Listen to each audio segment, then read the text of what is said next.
সকালবেলা ঘুম থেকে উঠে ব্যালকনিতে আসলে মনটা পুরো ঠান্ডা হয়ে যায়, যেহেতু প্রচণ্ড ঠান্ডা পড়েছে আর তার মধ্যে হালকা হালকা কুয়াশা অপূর্ব দেখতে লাগে। আজকে যেহেতু ওর অফিস ছুটি, সব কিছু ওই জন্য একটু ধীরে সুস্থে হবে, তবুও সকাল সকাল ঘুম থেকে উঠে পড়েছি। সব কাজ না এই ঠান্ডার মধ্যে সামলে উঠতে পারি না।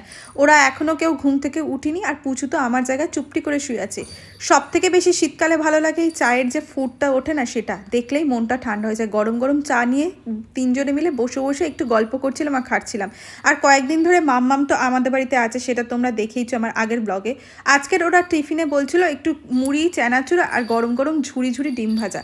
ওটা খাওয়ার পর দুপুরবেলা আমরা খাওয়া দাওয়া করে একটু ঘুমিয়ে আমরা চলে গিয়েছিলাম ক্রিসমাসের জন্য কেক কিনতে, দুই বাড়ির জন্য আর আমাদের জন্য।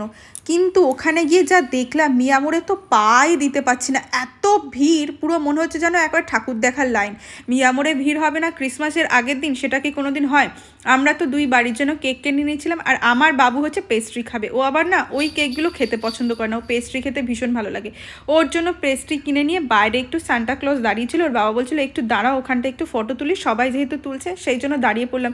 কিন্তু এত ঠান্ডা না, আর আমি যেরকম ঠান্ডা কালটা ভালোবাসি, মানে শীতকালটা, কিন্তু শীতে আমার প্রচণ্ড জবুতবু হয়ে যায়। ওখান থেকে যেহেতু পরের দিন বৃহস্পতিবার ছিল, ঠাকুরের ফুল কিনে নিলাম। আর দেখেছো এই স্যান্টার জন্য আমাদের এখানে কীরকম সেজে উঠেছে, চারিদিকটা কত দোকান, কত রং বেরঙের জিনিসপত্র বিক্রি হচ্ছে, দেখতেই না ভীষণ ভালো লাগে। বাবু যেহেতু বড় হয়ে গেছে, এখন আর না অতটা বায়না করে না। আর শীতের সব থেকে আকর্ষণীয় জিনিস হচ্ছে পাটালি গুড়। চলো আজকে আমি তো ভিডিওটা এখানেই শেষ করছি।